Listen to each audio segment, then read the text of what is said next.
अस्सलाम वालेकुम viewers and welcome to G Amazon channel, जो कि बेसिकली मैथमेटिक्स से रिलेटेड है। और इस सिलसिले का लेक्चर नंबर 1 जो है वो मैं आज आपके लिए तैयार करने जा रही हूँ, जो कि 9th क्लास के चैप्टर नंबर 1 से मैंने स्टार्ट लिया हुआ है। और चैप्टर नंबर 1 है रिलेटेड टू मैट्रिसेस।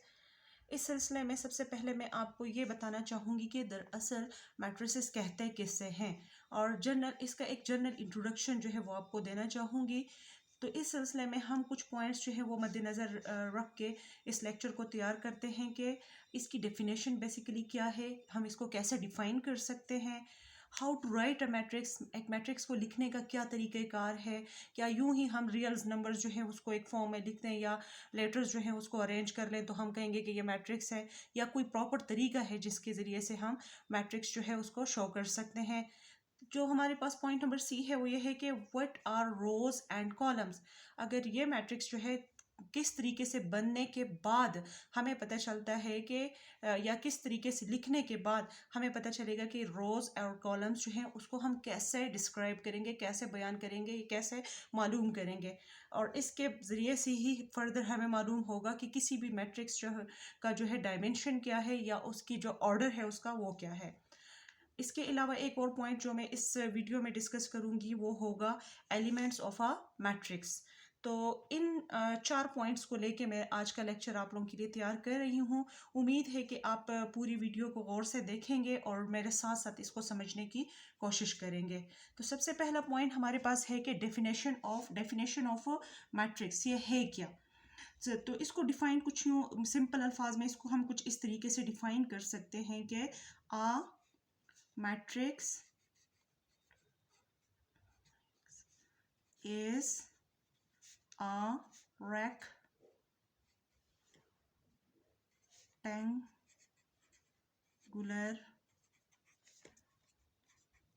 arrangement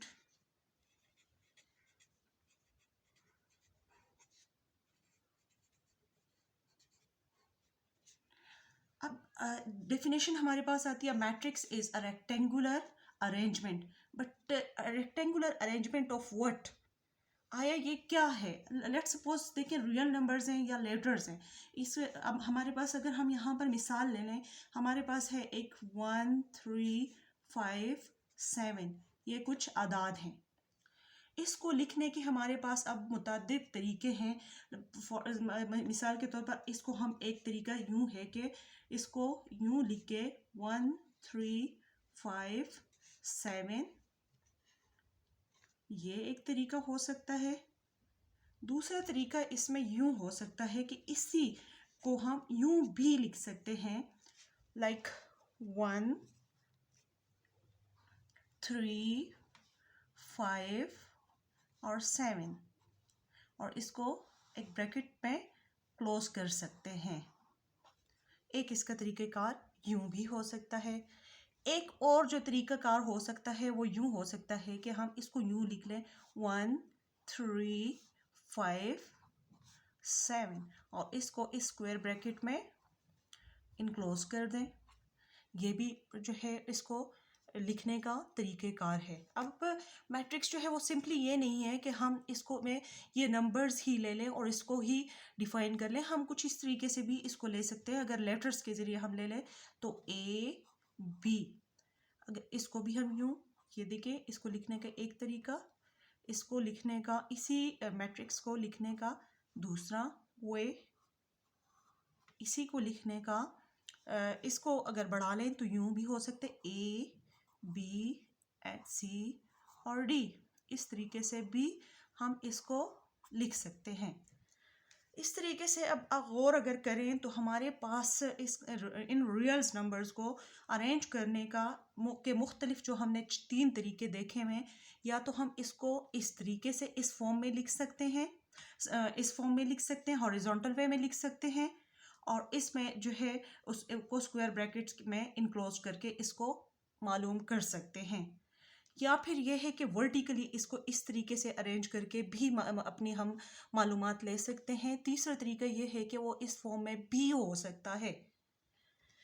तो इसका मतलब ये है कि हमारे पास अगर इसको गौर से देखा जाए, इस वाले मैट्रिक्स को गौर से देखा जाए, तो इसकी एक अरेंजमेंट यूं आ रही है, इस हॉरिजॉन्टल वे में आ रही है, और दूसरी अरेंजमेंट जो है वो वर्टिकली आ रही है। तो अगर हम इसके इस हॉरिजॉन्टल अरेंजमेंट को देखें यूं, ये तो ये हमारे पास बनते हैं रोज, ये हमारे पास बनी है रोज।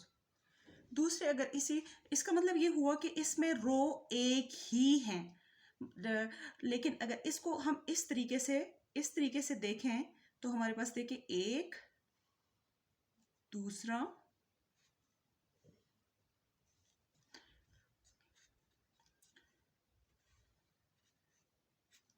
तीसरा,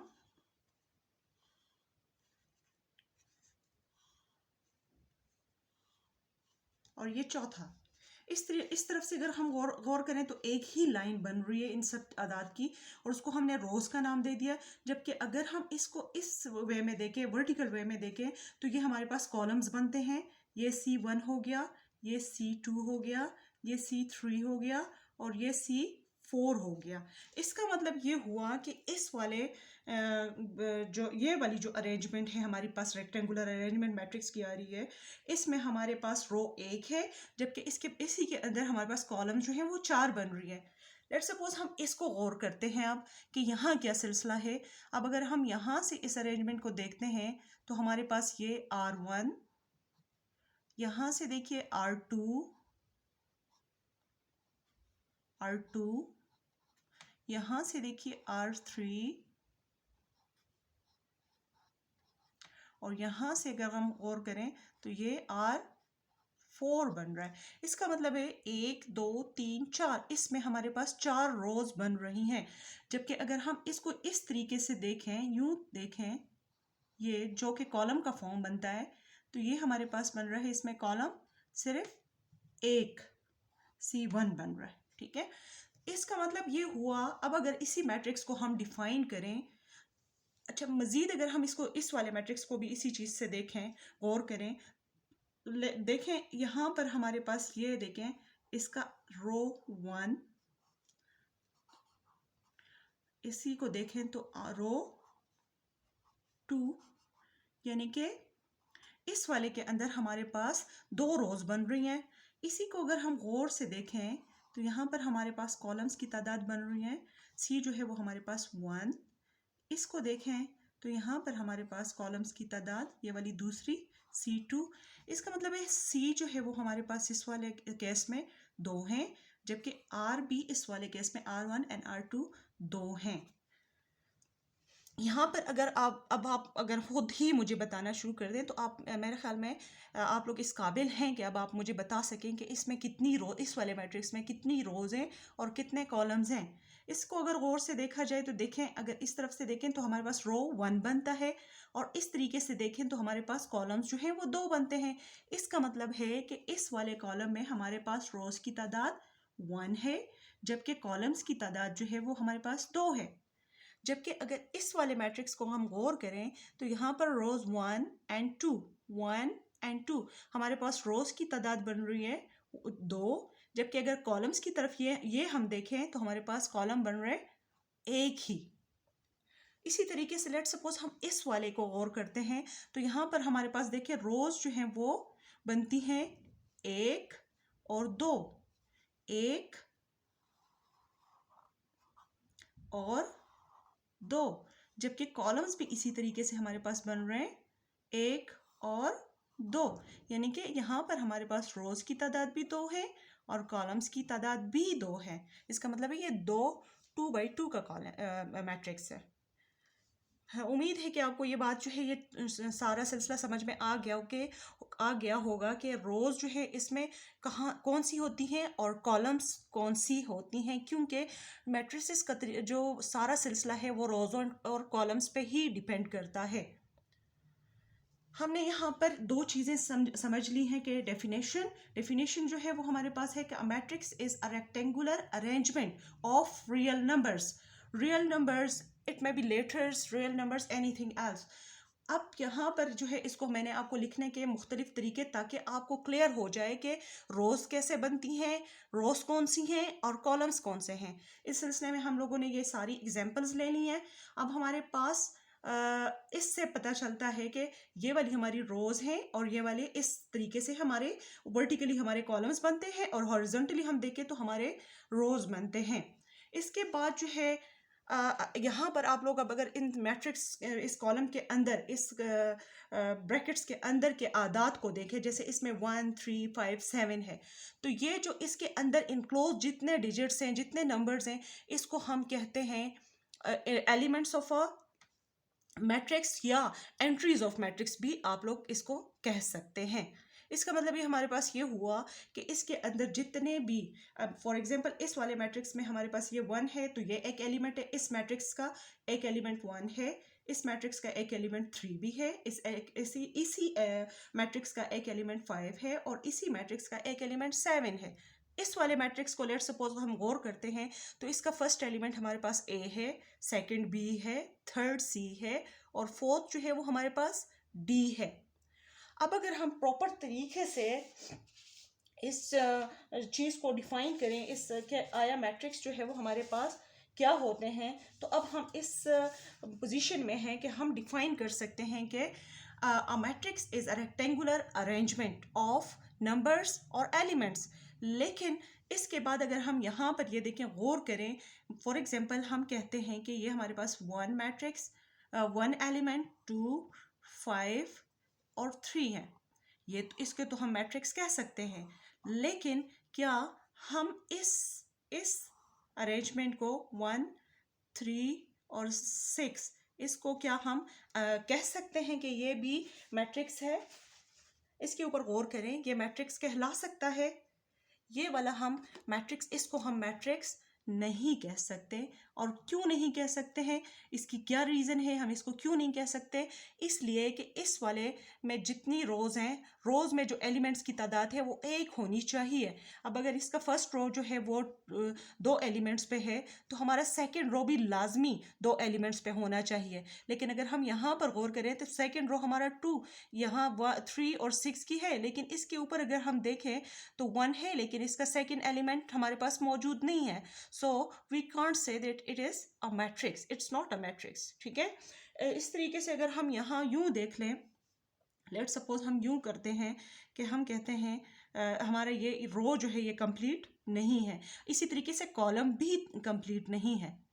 तो इसका मतलब ये है, अगर हमारे पास ये है 1 3 5 और 7 और नेक्स्ट में हमारे पास है 9 3 2, अब क्या हम इसको मैट्रिक्स कह सकते हैं? आया ये इसको मैट्रिक्स कहना ठीक होगा? नहीं, इसको मैट्रिक्स कहना ठीक नहीं होगा, क्योंकि इसमें नंबर एलिमेंट्स ऑफ रोज और कॉलम्स जो हैं वो इक्वल नहीं हैं। इसलिए हम नहीं कह सकते कि जो इसके जो ये जो है एक प्रॉपर मैट्रिक्स है, ये मैट्रिक्स नहीं है। इसका एक एलिमेंट जो है एक कॉलम में से या रोज में से हमारे पास एक मिसिंग है, so it's not an a matrix. ठीक है, तो ये वाला मैट्रिक्स नहीं हो सकता। अब हमारे पास एक और चीज़ है, यानी कि अगर हम इसी चीज़ को गौर करें तो हमारे पास ये कंक्लूजन आता है कि हमारे पास किसी भी मैट्रिक्स को, प्रॉपर मैट्रिक्स को होने के लिए ज़रूरी है कि number of rose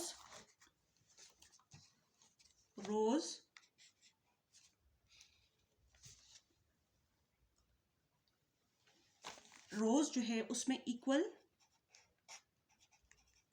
number of elements हों और कॉलम्स में भी इक्वल नंबर ऑफ एलिमेंट्स हो, तब हम कह सकते हैं कि ये एक मैट्रिक्स है। अगर यूं नहीं होता तो इसका मतलब ये है कि वो मैट्रिक्स की डेफिनेशन पे पूरा नहीं उतरता। उम्मीद है कि आपको ये सारा जो आज का लेक्चर है समझ में आ गया होगा।